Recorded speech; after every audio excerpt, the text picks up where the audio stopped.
This episode of Capes and Lunatics is brought to you by Tweaked Audio. Get awesome headphones, go to tweakedaudio.com and use the coupon code Southgate to get 30% off, free shipping, and a lifetime warranty. Or you can get there through the link on our website, southgatemediagroup.com. There's a thin line between heroism and madness. Here the line fades to nothing at all. This is a world of Capes and Lunatics. And nothing is off limits.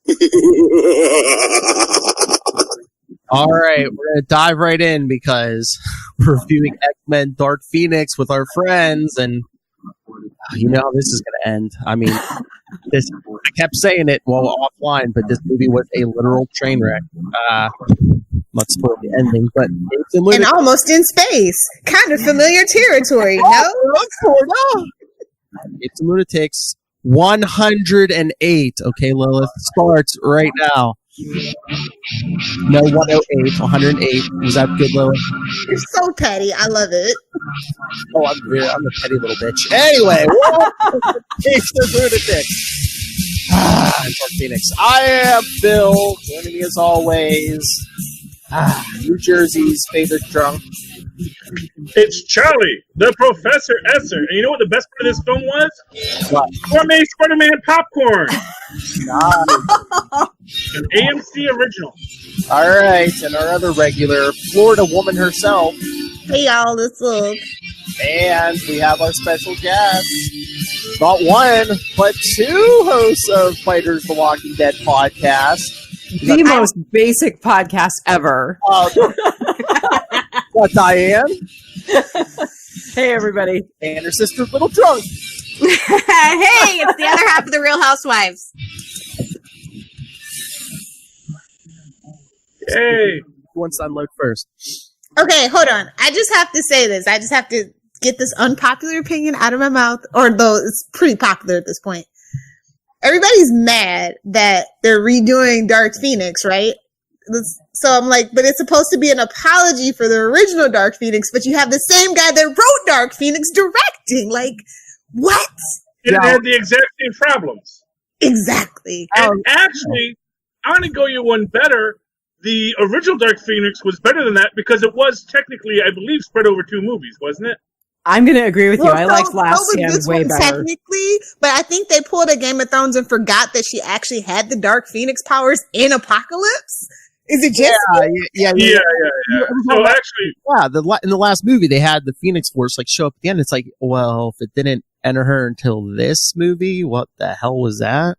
Okay, and also since this is the darkest timeline, I guess, because time doesn't work because nobody's aged since the First Class, the Days of Future Past. Nobody's aged. They should be in their 50s. Well, I saw that. They were like, shouldn't Magneto be in his 60s? Does he look? Yeah, him and Charles should be way older. Mystique should be way older. Well, so they stopped aging. Well, she's a shapeshifter. I can buy that. You could just a shapeshifter that can't shift her organs. I had that same thought. Okay, yeah. So that was my biggest rant about the movies is I was like, that can't kill Mystique because Logan put his claws through Mystique in one of the first movies and she was just fine. So I'm like, I didn't think penetrating wounds could kill her. I think I had to behead her or something. They made sure to, because this movie happened way before the deal was even in play. So Jennifer Lawrence was done playing Mystique. Right. She graced her presence in Apocalypse and was like, okay, I wanted to die, but then they threw more money at her. She's okay, seriously, dude, last one. So that's why they killed Mystique. So I have to ask because it's been so long since I've read the source material. It's been over 30 years. Did Mystique get killed off in the original Dark Phoenix storyline? No. I don't remember that at all. She just goes away for a while, then, Yeah, no one in comics really dies, Right. Except for Uncle Ben, which I say he's really Mephisto, but that's a whole other thing. Yeah, but I will say, honestly, aside from that, which was just, here's what I'll say. They kind of cover it if you want to just say new shapeshifter rules. Because we have similar shapeshifters who, if you give them enough damage quickly enough, they can't recover from it because what are the berries? Dabari. Dabari. Yeah. They're aliens. You know, if they got shot with a heavy caliber machine gun enough times, they would die because they couldn't fix it fast enough. But I don't think that really works with Mystique because, first off, she's still alive. Because she's lingering there for a few minutes, which is like, okay, let me just move my heart up a bit. Let me separate the lungs. Okay. Woo, that was close, huh, Beastie? What if I actually died from that? I mean, caught me off guard, but... Yeah, like we said, maybe she's just old. Yeah. I just think that they should have done it another way. They should have, like, I don't know, bisected her or like exploded her head or something. Like, I just... Just let her live. It's the last one. No one's asking you back. Yeah, she should have ran off. The last of the first class should have went off together. Like, that is the one ship that I ship. I'm like, yes, blue people, go away and be happy, please. Take Nightcrawler with you. We know he's secretly your son in some sick, twisted way that we haven't figured out yet. I can't even. I'm going to have to rant about Nightcrawler when we get into this. So no. Quicksilver, he just disappears halfway through the movie. Like the best thing about the movie.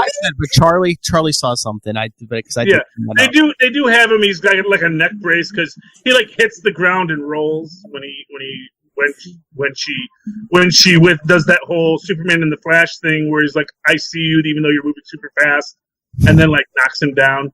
At least he knows how to dodge a bullet. Sorry, other Quicksilver. No one's arguing.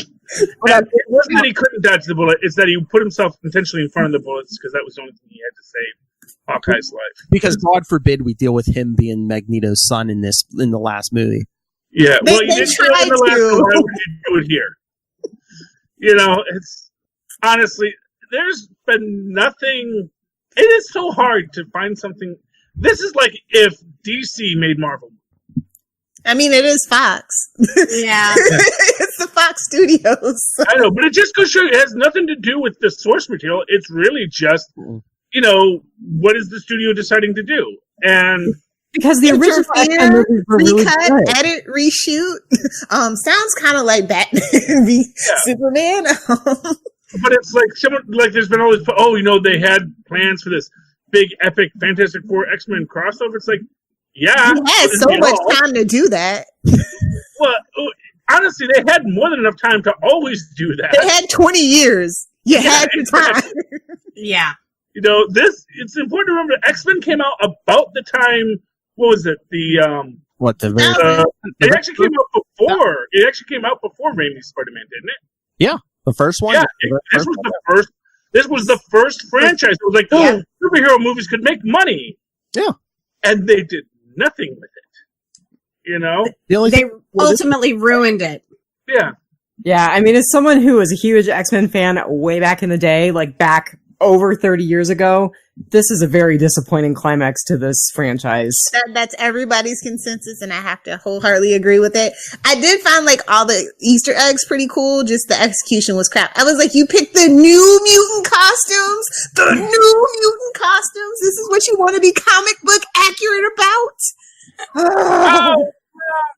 Yeah, because even at the end of Apocalypse, I mean, they were kind of wearing like closer to what their individual uniforms look like, and then didn't go with that for this movie. Yeah, they went with the new mutant look, and I'm just like, I'm gonna kill you. Here's my biggest problem with this film. We open up with an X-phone in the president's office, people cheering as they're returning. Yeah, you saved the shuttle, people. You're awesome. We love X-Men. Fantastic Four. Stop it. Yeah. Professor X. Well, yeah, but then right down to police headquarters. Then one mutant like smashes a cop car. Which again, are we saying that no mutant has smashed a cop car? Evidently, humans smash cop cars all the time. I'm sure Lil sees out where she lives every day. Yeah, I'm sure there's one Florida mutant out there.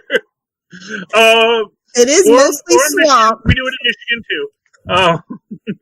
Who has smashed a cop car prior to this moment? Good. Yeah. Yeah, but I think mutants are always kind of the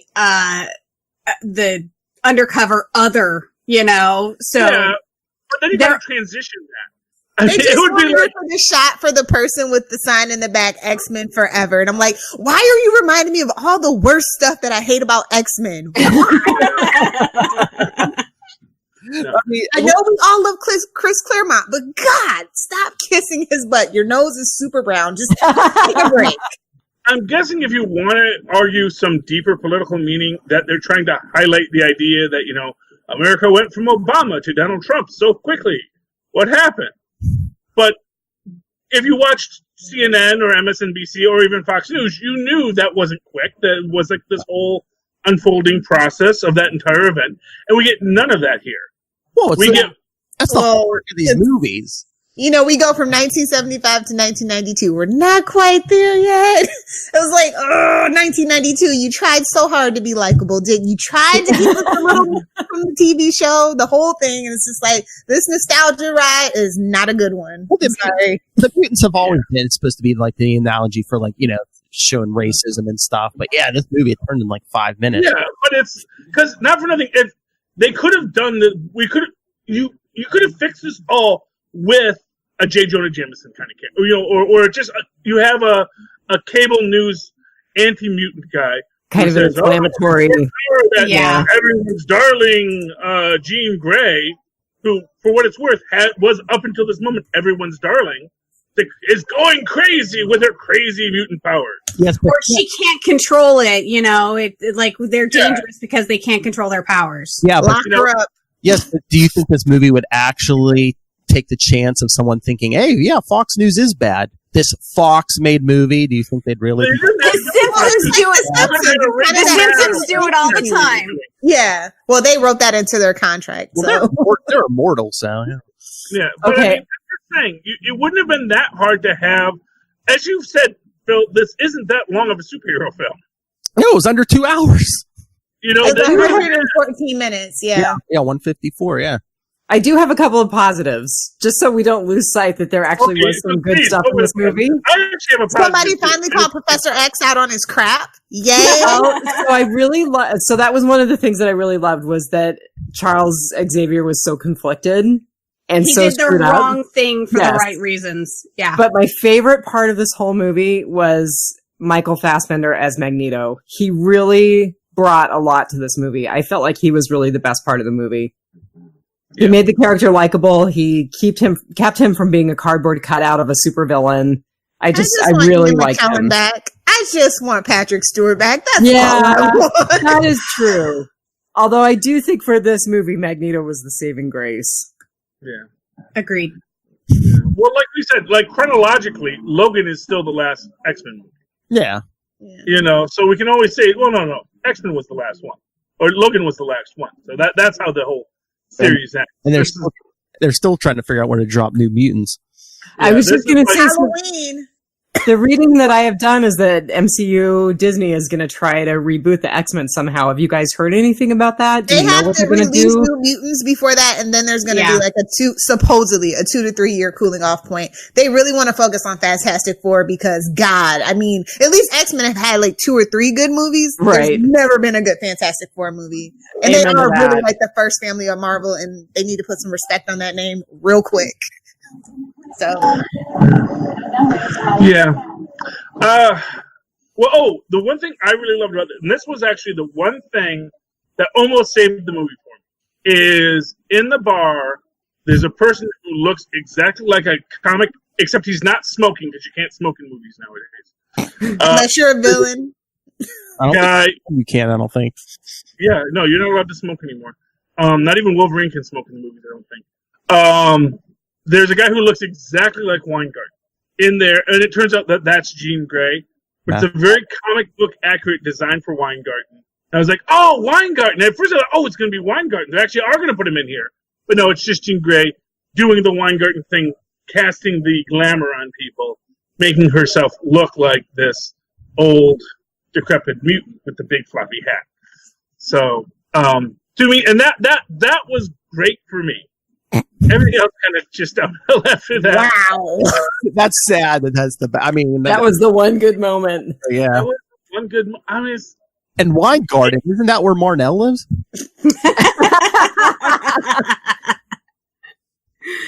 No.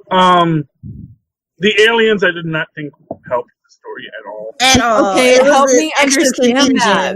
confusion. I I couldn't do scrolls. I felt like they had to do this. completely screwed up the Emma Frost storyline. That was Emma Frost. It was just some alien. That was Vuk. In the Buck, yeah. storyline, they're the aliens that They're supposed to be. I thought we were going to do Shi'ar Empire finally, and I'm just I like, don't know. Well, that's what I said. Could have did a shout out where the aliens just came to Earth, make them kind of sympathetic. Be like, okay, the Phoenix destroyed our planet, so we're here to destroy the Phoenix, and the only way it's vulnerable is in a human host. So we got to kill Jean Grey too. Instead, it's just like, oh no, we're going to take the power and conquer the Earth. It's like, So Yeah. I think that's one of the things that where this movie fell down is it got a late release, and so it came after Endgame and it came after Captain Marvel, and that's why they had to do a lot of the reshoots, is it was too similar to Captain Marvel, and I heard that that's why they changed the aliens too. I don't know if anybody else That's heard what that. I'm Yeah, saying. I don't believe I it. heard something similar to that. I didn't, Any excuse is better than none at this point. I didn't even care who the villains were, but they just made them. It was too many of them. That's another thing that comic books have been suffering from. It's like focus. They were just too generic, Yeah. and that And you don't need it. female, like her, yeah, and her what was her name? Okay, seriously, Jessica Chastain signing up for a Fox Marvel movie. She needs to fire her agent. It was 2019. I don't even know what the character's name was. It was I don't think she had her Buck. name. Buck, something like that. Not to be confused with Scott Buck. No. And God forbid their movie was similar to Captain Marvel or something that made a boatload of money. You know, Right? There can only be one strong female, and I'm sorry, it had to be Captain Marvel. That's Okay. just how it is. Worst line ever. Worst line ever. You have to make it the ex-women because the women are always in control. Yeah. Hashtag feminism. Ah! That just Yeah. felt like pandering. Yeah. maybe I agree. Felt like hashtag feminism. Right. Yeah, they were. ad-lib by Jennifer Lawrence. Who knows? Well, I mean, obviously, It's true, but the execution was terrible. you could have called it the X People, and then it doesn't sound as, you know. Although I did like her saying to Beast later, what do you think the X in X-Men stands for? And this is all just this little self-aggrandizement for Charles. Honestly, I'm surprised they weren't worried that this seems too similar to Doom Patrol. Which obviously it is, technically. But, guy in the wheelchair manipulating all the people and, Yeah, but it's all has to come to terms with the fact that he's hurt people for what he saw as the greater good. Okay, now, my favorite thing is that we spent a lot of time in Red Hook, because that is a Marvel thing to do.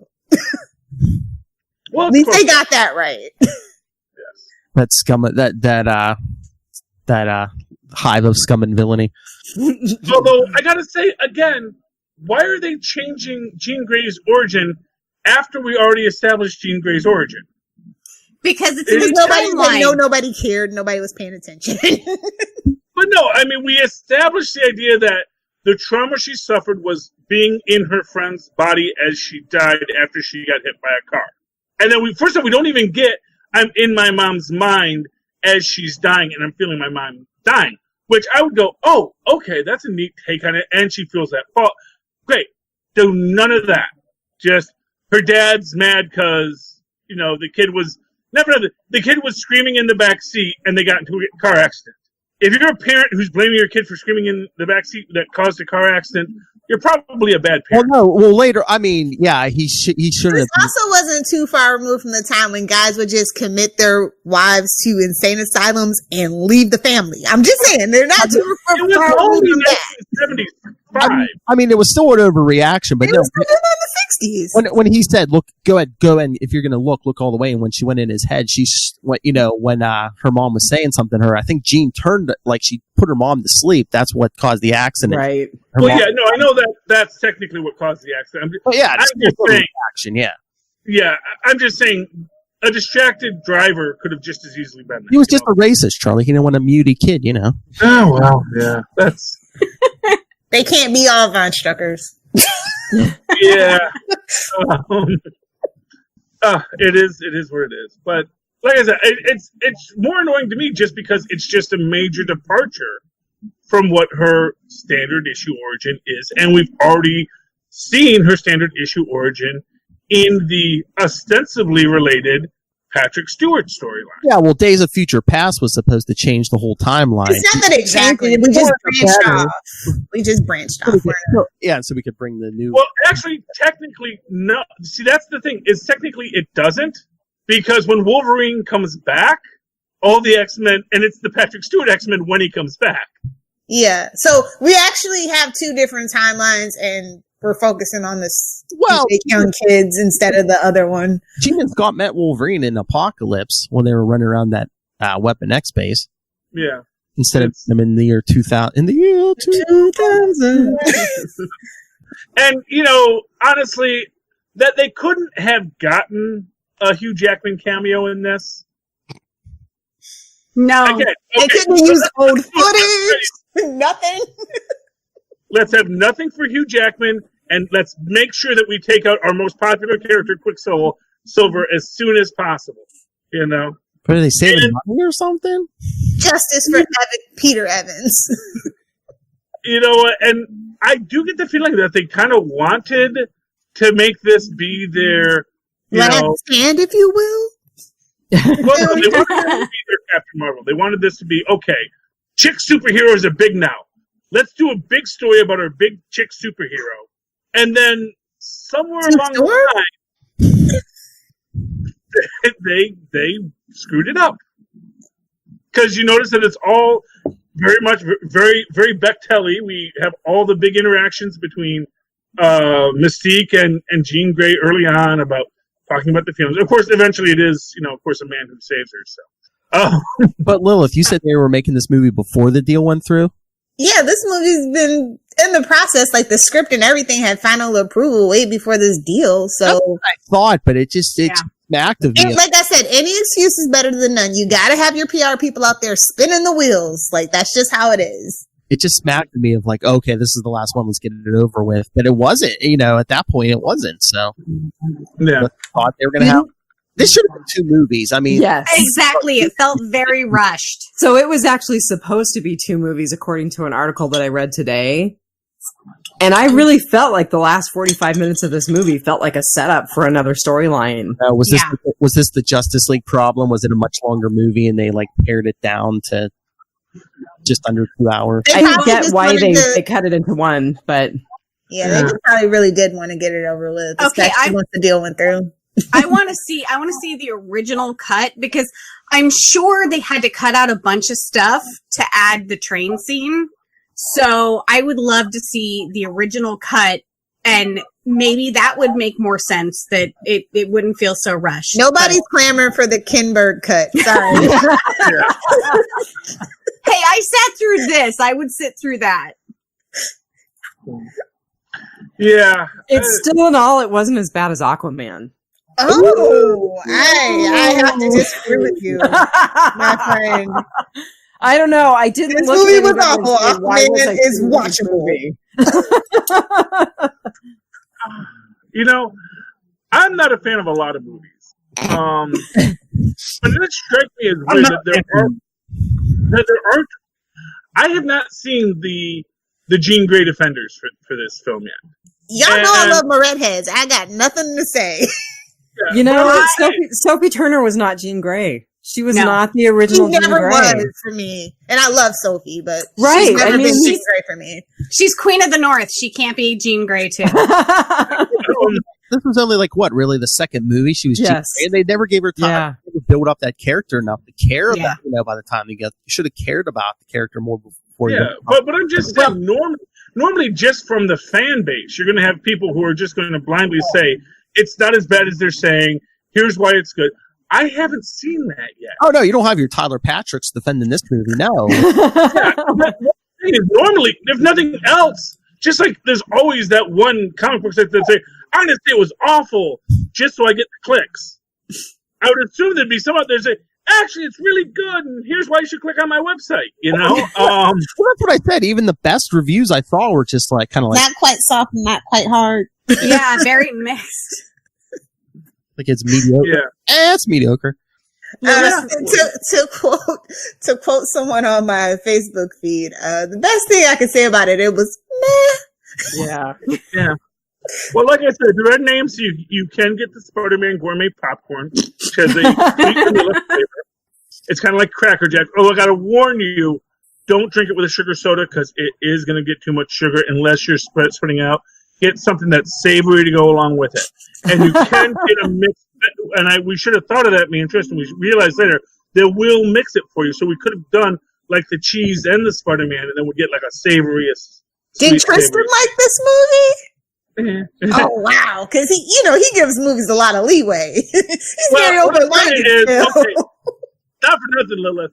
No Wolverine, no Deadpool, no Venom, no symbiotes. Yeah, nothing. Not enough. Strong packet of very little action. Very little action. Yeah, there's a lot of talking. You should have lied and just be like, "Yeah, those aliens are zombies, son." Although I did love Storm and the lightning in her hands and that whole scene in the train. I thought Storm was great. Okay, that was a good beat. Yeah, but do you really want to be firing lightning into like a big metal train? Well, yeah, that's fair. I have a huge gripe, and it's always my gripe with superhero movies. It was my same gripe with Captain Marvel in the way that they play up superpowers at one point and then they're like completely useless at another point. Storm was like throwing ice cubes at people when she had just frozen a space shuttle solid. Like, yeah, it's really just incongruous, powers. And Charles Xavier can like freeze time and take over people's minds, and he was having trouble with like one mid-level mutant. Yeah, I have a problem when they do that in superhero movies when Captain Marvel like destroys or she goes through a planet or something, and then she has trouble taking down a spaceship. Like yeah. They just need a little coffee and rest. That's all. You can't be full throttle all the time, Marnell. I do have to say, I did have a moment where I was like, okay, Storm is a goddess. She's a literal goddess, and she's having a hard time with this. She was worshipped as a goddess. She's a mutant. Storm is that she's not Iceman, and they first they have her. Carly, is that what you're saying? She's not a man. No, it's that her powers are not to. Her power is specifically weather related. She doesn't create ice; she creates snow. Which brings up a good point. Then, how did she freeze And the space shuttle solid? Was there an atmosphere up there? No, that's my point. Is she shouldn't have been able to. Really, what she should have been able to, because this is in the comic books, she could have just diverted the space storm. It's a cosmic ray storm. I'm Storm. I can divert cosmic weather. I can move solar wind. They've done that in the comics. It's just stupid enough to work. But no, freeze the space shuttle. That's not how I wanted to say that's not how my powers work. Because it's already freaking 4 degrees Kelvin out there. X-Men are now Pokemon and they're evolving. Deal with it. Anyway. And here's my biggest disappointment. At no point when Nightcrawler is fighting people, did he make someone, especially when he goes full on killer mode, he doesn't make anyone materialize halfway through a wall. Okay, can we talk Nightcrawler for a moment? Oh yeah. Because first of all, he was way too blue. And the tail killed me. Every time I saw that piece of effect, it totally took me out of the moment. I thought it was terrible costuming. Yeah. I don't know why. It just drove me nuts every time. And Sophie Turner's eyebrows. Oh yeah, there was one point when there was a close up on her face, and they just looked like crazy clown eyebrows. That's like the memes a buddy of mine put up on Facebook, I think today or yesterday. It was like how you insult a woman in 2019. It's like F you and your eyebrows. Pretty much. Also, I have to say there was a moment early on where they focused on Mystique, and her blue was not consistent through her neck, and that really took me out of the moment too. That's what happens when you wear a bodysuit and prosthetics instead of just prosthetics. I'm just saying. All she had to do was her head in her neck this time, because she wasn't naked this time. She was wearing that full suit. Yeah. That was probably in her contract as well. Oh, well, it's always been in her contract. She doesn't do the full prosthetics ever. She's no Rebecca Romaine. Didn't she have a bad reaction to some of the blue makeup or something? Sure she did. She just didn't want to work out. It's fine. No judgment. I get it. No judgments. It's cool, but I'm just saying, Judgment-free zone. I just felt like with all of the money that they spent on effects and spent on makeup, there's a little more attention to some of the makeup. It felt like it fell flat in some places. Yeah. That's what I said. This whole movie, I just got the vibe of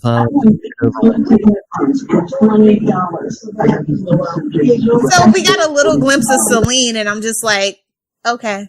That was a waste. I don't even remember that, to be honest with you, Lilith.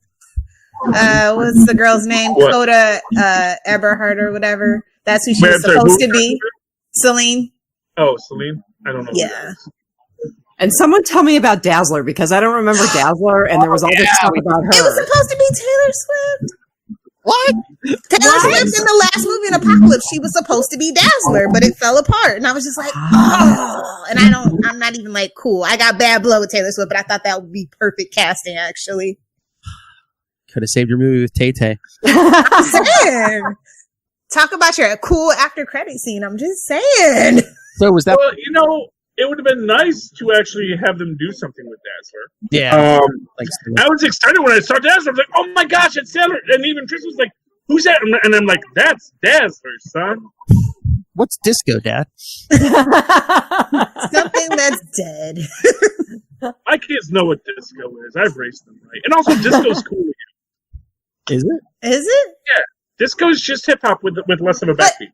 Isn't that girl the one that's from the Orville? Or Halston Stage from the Orville? Yeah. I saw her.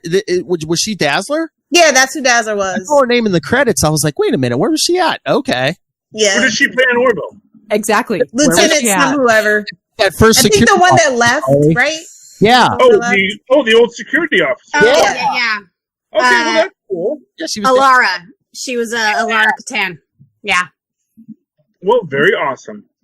No. Fox, get it? Haha. Oh, well, who knows? Maybe since she had such a small part, they'll let her come back for that role. Because we're getting Taylor Swift as Dazzler. I need this now. I never knew I needed it. Not for nothing. If she walked away from it once, I don't think she's going to come back. Just with Disney money, hell yeah, she will. Are you crazy? Yeah, well, But you know what? Not for nothing. I don't think Disney wants to pay Taylor Swift money, or as we'll call it, Robert Downey Jr. money, for a first film. It's like if they're going to do a Dazzler film, they better get some talent for their first film. Get stuck with after this, they don't want this on their hands again. Disney's got to come correct straight up. Even if it's just like a cameo, they don't have to pay her that much because she's not an actor. They'd still have to pay her scale. I don't want to watch Dazzler in a cameo. I want to watch Dazzler the movie. Nobody wants a damn Dazzler movie except for you, Charlie. Comic Book Girl 16 wants a Dazzler movie too. So I know at least me and one other person on YouTube do want. Well, y'all better get y'all Kickstarter money up.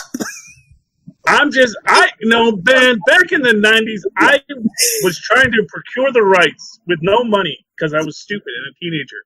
I wanted to produce Dazzler the movie based on the graphic novel Dazzler the movie. Such a good graphic novel. I'm trying to buy the rights to Dazzler with that Gulag Escape from Smallhog 69 money. Hello. Yeah, well, hey, as soon as I get some of that, I'm going to put it on top of that. Cheering now on Tubi. Hey, don't knock Tubi. They have All Superheroes Must Die. Yeah, no, I like Tubi. Shout out to Charlie for introducing me to Tubi. I use it more than Hulu. It's true. Yeah, honestly, man, I can't think of the last time I really watched anything on Hulu. I gotta be honest with you. Well, The Handmaid's Tale is back out, so it is. Yeah. Hulu's up now. It's got a lot of stuff that's very popular, like Handmaid's and Tale. Future Man, is coming soon. I'm waiting for Future Man to come back, but it's like until Future Man comes back, I'm kind of like, because I don't even watch Runaways, Well, yeah, it's best binged at one big sit fest. Yeah. I said sit. Philip. Yeah. Unfortunately, I never get the chance to really sit and binge. Like, the closest I get to sit and binge is I put the show on, and then I fall asleep, and I wake up, like, two more episodes later, and I watch for another episode, then fall back asleep. Diane, how far are you into Game of Thrones? So this is totally off topic, but I'm into season 3 of Game of Thrones in the last 2 weeks. I finally gave in and started watching There are it. only like 10 episodes, and then they shoot down to 6. You're fine. You'll make it. I binged When They See Us in one night the other night. Yes. Which one? What season? It's When They See Us is just one series. It's Central Park 5 Oh, on Netflix. Yeah. I thought that was a documentary. I didn't realize that's There like is a documentary from 2013, There but is. no, this is like the dramatization. Yeah. Yep. I watched the documentary last night. It was quite good too. Yeah. The dramatization, like, you learn stuff that wasn't even in the documentary, so, yeah. Well, that's normally how dramatizations go. Is there's No, usually there's a lot of fluff in dramatization. This was not fluff at all. So it's actual documentation. So the 5 men who were exonerated contributed to the dramatization. So there's a lot of true Their stories. Yeah. Yeah. Huh? You know. I wish somebody would have called Chris Claremont for some script advisory on this. That's what we need. We need Ava DuVernay doing the X-Men. We gotta wait for her to get through New Gods, and then after that crashes and burns, maybe Marvel will take pity on her too. Maybe if New Gods does good, because, like we were saying last week, they put Tom King on there to help co-write it. Maybe these companies will get the point. Hey, why don't we ask some of these comic book writers to help us with our comic book movies? Not just like a superfluous title Yeah. or a producer. Like, actually, throw in a script. Yeah. That would be nice. Anyway.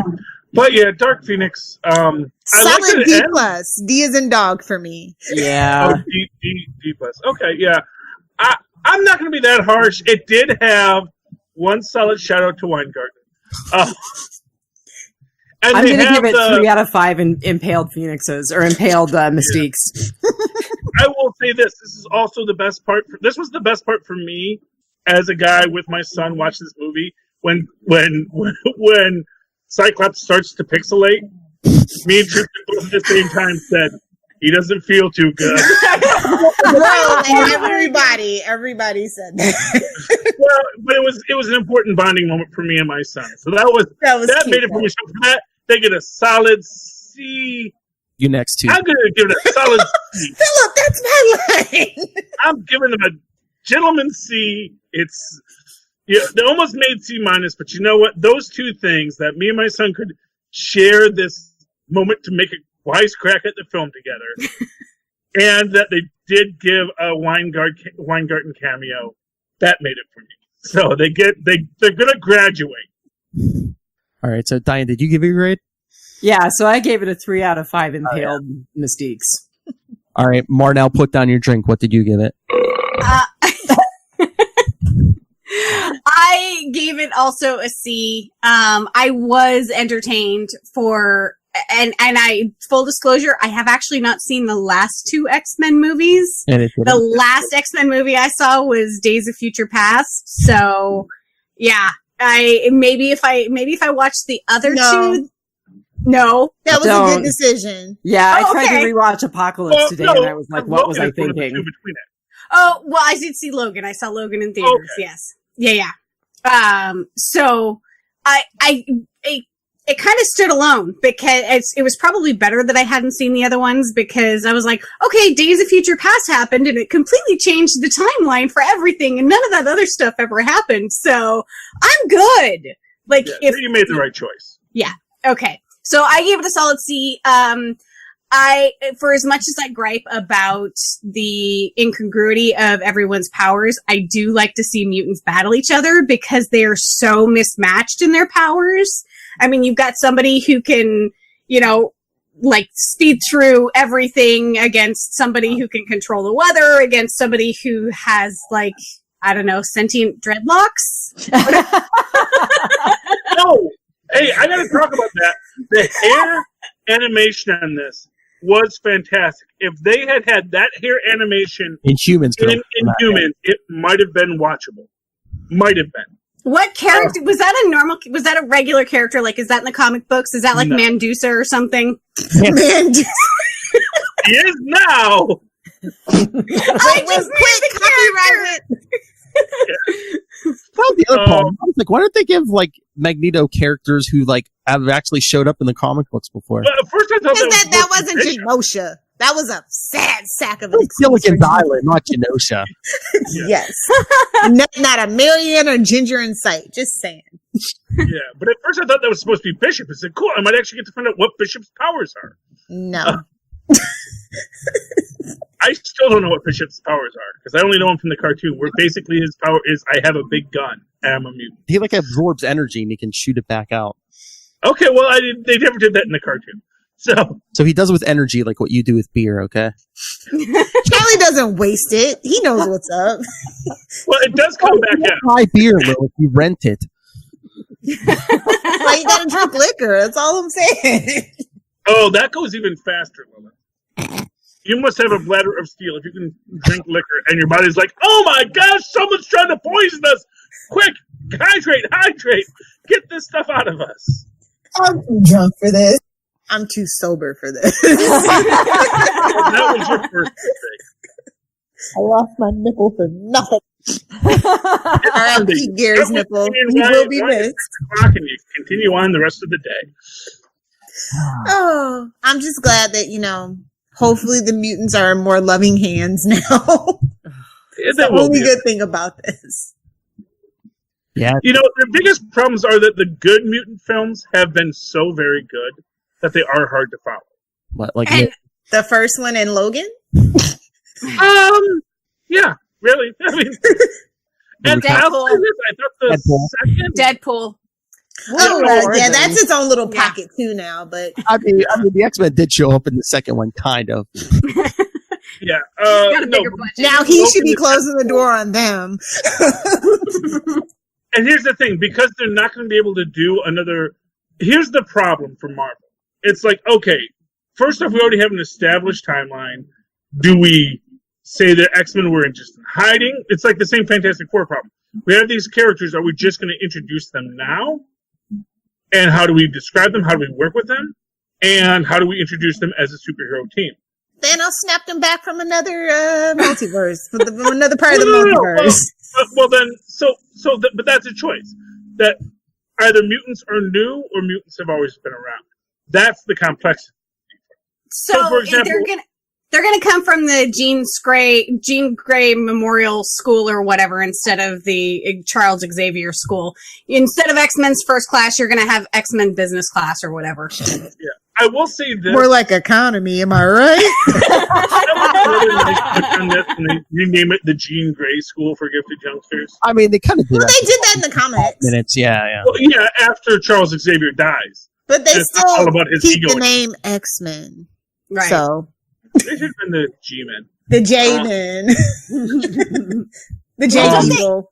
Don't they even call the gene the X gene that makes mutants? We're just stuck on X. Yeah, well, that's because Charles Xavier named the X. It's kind of derivative, we know. Yeah.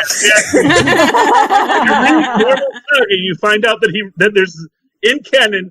He writes that Charles Xavier, that was his graduate thesis about the X gene. Yes. Causes mutation. Right. He's a douchebag. There's no doubt about it. And I'm glad that they really leaned into that in this one. Yes. He's like a lot of scientists. He is very convinced of his own rightness. I have to say something that struck me this time that never struck me when I was reading the comic books. It felt a little rapey having him be in Jean's head. Yes. Although prior to that, they also had Jean being in people's heads too. True. So you do It's have all this a idea. violation. Well, yeah. Well, basically, it is. Psychokinesis is a supervillain's power. Well, and X-Men. What was the one with the first one with Michael Fassbender? First Class. First class. Was it First Class? Yeah. The chick who took over the Russian guy's mind to make him think he was having sex with her, like, they all do it. It's not just dude mutants who, like, get into people's heads and mess with them. So they're an equal opportunity rapist. For what it's worth, and this I think is very telling, is that aside from Professor Xavier, all psychokinetic mutants tend to be villains. It's like a very short list of psychokinetic mutants who aren't villains or don't turn villainous at some point. Who said Xavier's not a villain? Yeah. Well, that's what I'm saying. Ask Jean Grey. At best, an anti-hero. He does some sketchy stuff. I'm just saying. Yeah, well, like that, but that's why, because that is a power. The people who go into your mind tend to be people who are morally ambiguous to start with. Just saying. Or they wind up that way, apparently. Oh, yeah, they say they go crazy because they can hear everyone's thoughts. Legion, is that you? Back at the end of this month for its last. Yeah. That's trippy. So I wonder what they're going to do with that over at Marvel. But no, Charlie, I heard a theory. I'm surprised you hadn't talked about this. They were saying how they're bringing the mutants into the MCU. Remember what Hulk was saying in Endgame? What what the gauntlet and all this, all the gems were like mostly gamma. Mm-hmm. 3 big universe-wide snaps. You're bombarding the universe with extra gamma radiation. Well, specifically Earth, because all the snaps. Earth's ground zero. Yeah. Yeah. Although the only problem with that is if you are creating mutants by that, you're not going to see a mutant for 20 years. Yeah. But it's comics. It's okay if it happens in a week. You got your bang babies. Oh, snap. They got bang babies now. Yeah, well, they already have bang babies. They're called the Inhumans. Well, if you say the first snap, Well, we're ignoring that, though, right? Well, the first snap, they're still we're there. 5 years past that first snap. Okay, so you'll have some time. You'll have some. And then if they you'll have a couple of tween mutants. Yeah, didn't Lil say, don't we have to wait like another 2 years or so? 2 to 3 years, yeah. So we can have another time jump. I mean, that's at least 7 years from the first snap. So now, are we saying that all MCU films now take place in 2023 and I guess beyond? Okay, except for when they do a jump back. Yeah. Wait, I mean, I guess we'll find out at Homecoming for sure. Yeah. Oh, fun. 4th of July weekend. That'll be a better talk. Catch it on the Ultimate Spider-Cast. It'll be somewhere. But I love Ben Reilly. I beat you to it. No need to use it. Yeah. You love it. I'm just wait. You know what? I have a great fan theory for that. What? My fan theory, based on my idea that we're going to have a robotic symbiote, is that Flash Thompson will fail to be saved by Spider-Man, will lose his legs, will be filled with anger, and the sentient stealth suit powered by Robert Downey Jr. AI is going to merge with him to become the MCU's Venom. I love Ben Reilly. Mark my words. Oh, God. Do you have anything else to say? No, get out of here. Say we don't want to drop any comic book talk in here this week because No, let's not take good comic books with this. I was going to say, on a normal week, we usually go to comic books with Bill's Comics Corner. every week. Comics, read them. They're often better. Yes, but not read always. the source material. Yeah. Spend your money on that. It's your money spent much better in that way. Especially for the X-Men movies. Yeah. And the Archies are way better in the comics. I mean, Riverdale's for the kids. You gotta give the kids something. It's okay. I've got my classic Archie, my new reboot Archie. I'm good. I'm flexible. I'm not one of those old farts that can't handle change. I like the new Sabrina. Unpopular opinion out of my mouth. Yes, the new Sabrina is good. Yes. And Netflix, get your hands on those Red Circle heroes. That is your next money pot. Actually, you should probably tweet Robert. What's his last name? The guy that is the showrunner for both Riverdale and Chilling Adventures. I'm sure they really want to build that universe out. Yes. That would be a good idea. Oh, man. Sabrina, Since the Arrowverse is almost dead. Ooh, Sabrina versus the Shield. I want to see that.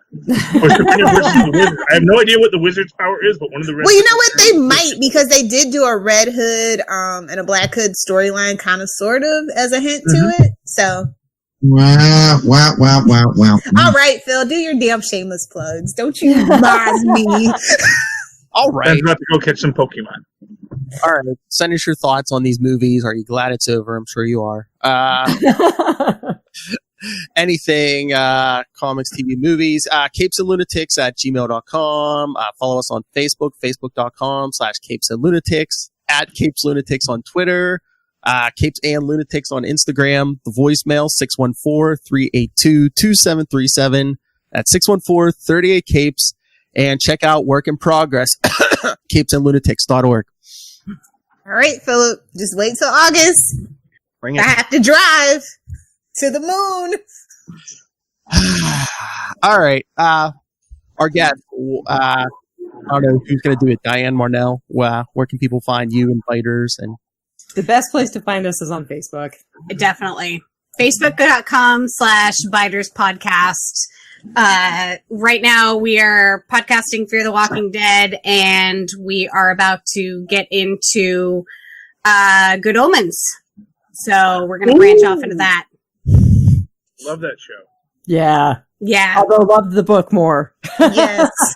That is the correct answer. David Tennant. Yeah. Wait, what? What's your beef with David Tennant? I need to know. No, I love him. I mean, but don't skip 9. Okay. Fight me, nerd. I was like, do not diss the doctor. 9 is my favorite, but 10 is a close second. Yeah. Andy was Purple Man. Yes. He was excellent in Jessica Jones. Yes, he was. Definitely. all right, Lil Hellfire, where can people find you, especially your nifty... Hey, shut up! Don't step all over it! Your nifty new Instagram? All right, if you nerds want to hang out with me on Twitter, you can find me at Lil Hellfire. And just for my Capes peeps, if you're on Instagram, I finally have Lil Hellfire 69. So follow me. Fun memes will be coming soon. Fight me, nerd. Duh. All right, Charlie Esser, let it rip. Well, if you would like to follow me on the gram, I am at Superconnectivity or something. Because I was recently informed that like 4 people are following me. I'm like, okay, I haven't been on there in a while, but great that you're following me. Meanwhile, if you'd like to write to me in that old-fashioned email way, not the gram the kids are doing, but the old-fashioned email way, you can do so by writing me at superconnectivityblog@gmail.com. That's superconnectivityblog, all one word, at gmail.com. Of course, follow me on the Twitter site live with Agents of S.H.I.E.L.D. and Cloak and Dagger, both of which we're not on recently, but still, at Charlie Esser, that's CHARLIE.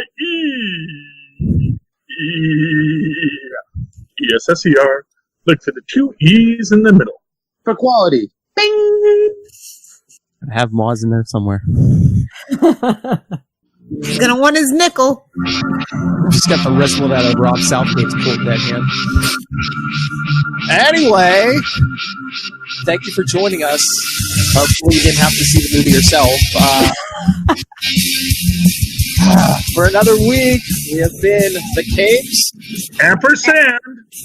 The Lunatics. Marnell. And friends. And friends.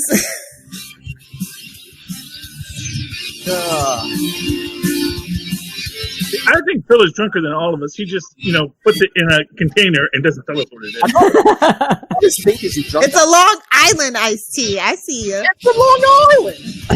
I think it's just straight CBD oil. Just full pint of CBD oil. Oh, Charlie, did you hear next season's last season of The Good Place? Yeah, I saw. But they're being very cool about it. They're saying, no, look, we're ending it with On a strength. high